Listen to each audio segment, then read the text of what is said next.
काल और करुणा की एक अनकही दिव्य कथा।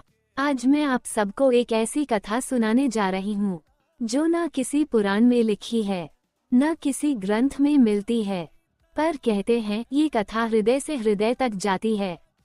बहुत प्राचीन समय की बात है, जब समय स्वयं भी थक गया था, जब दिन और रात, जन्म और मृत्यु सब अपने अर्थ खोज रहे थे।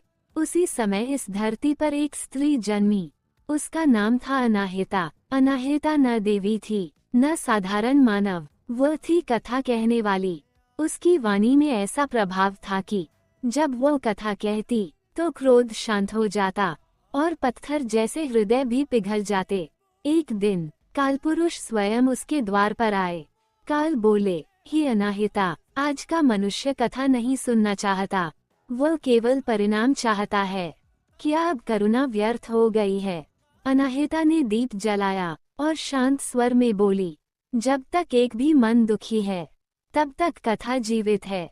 उसी क्षण आकाश में गूंज हुई। भगवान शिव ध्यान से उठे और भगवान विष्णु क्षीरसागर से प्रकट हुए।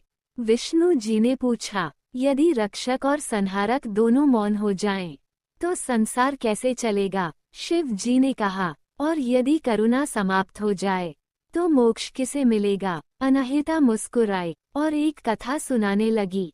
एक ऐसे मनुष्य की कथा जो न पूजा करता था, न व्रत रखता था, पर जब भी कोई दुखी मिलता वह चुपचाप बैठकर उसे सुनता था। उसकी सुनने की शक्ति से एक असुर का हृदय बदल गया, एक देवता झुक गया और काल स्वयं रुक गया। कथा समाप्त होते ही शिव जी की आंख से एक बूंद गिरी।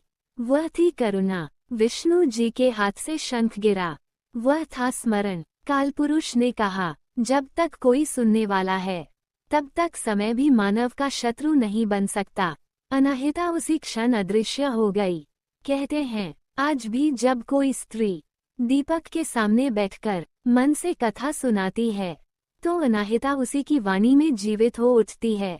तो बहनों और भाइयों, कथा केवल सुनाने के लिए नहीं होती, कथा सुनने और समझने के लिए होती है। अगर यह कथा आपके हृदय तक पहुंची हो तो इसे किसी एक दुखी मन तक जरूर पहुंचाए। जय श्री शिवाय।